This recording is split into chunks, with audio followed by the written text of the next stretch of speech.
morning, welcome to Catex TV. My name is Frank Fortunato. Today is Friday, October 9th, 2015. If you want to follow us on Twitter, please go to Catex TV. With all the talk about the Ace-Chubb merger and the failed Zurich RSA merger, we tend to overlook the merger between Willis and Towers Watson. Well, there's a possibility that that merger may not go through.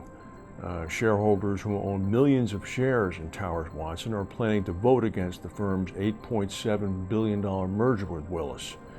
The investor, Driehaus Capital Management, owns more than 1 million Towers Watson shares, has now communicated twice with the Securities and Exchange Commission, saying that it expects the deal will be voted down.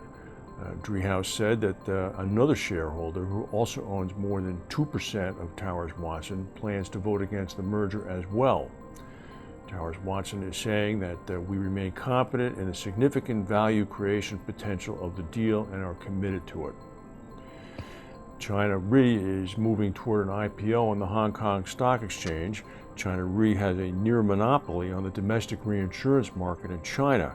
They generate about $4.6 billion a year in non-life reinsurance premium and represent about 93% of the country's insurance companies. That means that they have a government franchise, essentially. We know what this means. They're moving toward a private sector capitalization on the Hong Kong stock market. Their books are being made public, and people are beginning to commit to buy shares in a publicly traded company that for many years has been essentially controlled by the Chinese government. As a result, the forecast prices are coming in a book to value of about 1.12 to price book ratio. Now that's very low. Some of the competitors in the area, including China Life, trades at a 2.08 to book. Ping An trades at 1.7, New China Life at 1.5. China Re is saying they want to take advantage of the recent 4-day rally in the Hong Kong stock market and begin to move quickly toward the IPO. That should be a warning sign in itself. Meanwhile, Aon Benfield is saying that insurance-related losses from the wildfires in California in September will hit about $1.15 billion. The Valley Fire, which was the most damaging one and the third most damaging wildfire in state history, is expected to cause $925 million of insured losses. The Butte Fire, which was in southeast and Sacramento area, is the seventh most damaging wildfire in the state's history. That will generate insured losses of about $225 million. If you live in the Northeast Corridor in the United States, Amtrak will evoke memories of endless delays, missed schedules, and poor service. However, somebody at Amtrak's risk management section has their thinking on straight.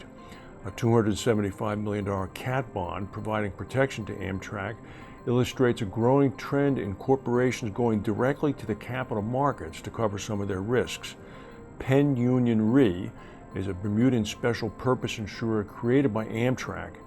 And what it did was it issued notes, sold them for $275 million, collected the money in cash and collateral, and the perils cover storm surge in New York City and Delaware. So this is a good move by Amtrak. They probably saved themselves a considerable amount of money in the insurance bill. There are concerns that Volkswagen may have underreported death and injury claims in the United States to the Federal Highway Transportation Safety Administration. The numbers are so good that they've been reporting that people are beginning to wonder if they made them up. The average reporting data of the 11 biggest automakers was 9 times higher than that of Volkswagen's. This year, 2 of VW's competitors, Honda and Fiat Chrysler, said that they underreported claims to the U.S. government and paid fines. Volkswagen's rate is lower than Honda and Chrysler's underreported numbers. People are saying that a contractor hired by the National Transportation Safety Board said the data demonstrates that the number of reported incidents by Volkswagen is significantly below what one would expect on those based by other automakers. This could be yet another problem for Volkswagen if they are caught in this situation here. Volkswagen's management is now blaming in Germany the diesel scandal on a small group of engineers who apparently, according to management, made the decision to proceed with the defeat software installation without anybody else's knowledge. In Louisiana, police are saying that 3 workers have been killed at a Williams Company natural gas facility. This would be in Gibson, Louisiana. The facility was not operational at the time and gas was not flowing, so it's unknown where the explosion occurred. And we're always interested in stories like this. The National Security Agency, located in Fort Meade, Maryland, in the middle of the area between Baltimore and Washington, D.C., is one of the most highly secured sites in the United States. Allegedly, Thompson submachine guns are still employed as part of the arsenal by the Marines who protect Fort Meade.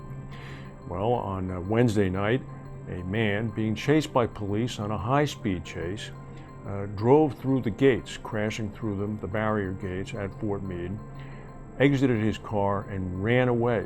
This was at about 10 o'clock at night. The police followed. An all-out search all evening and into the morning was conducted. They were unable to find the perpetrator. Fort Meade operated yesterday on a reduced basis, meaning only essential personnel were there.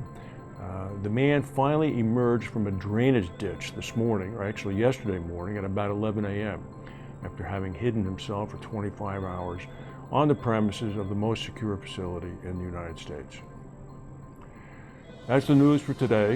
If we have any breaking news, we'll come back and tell you.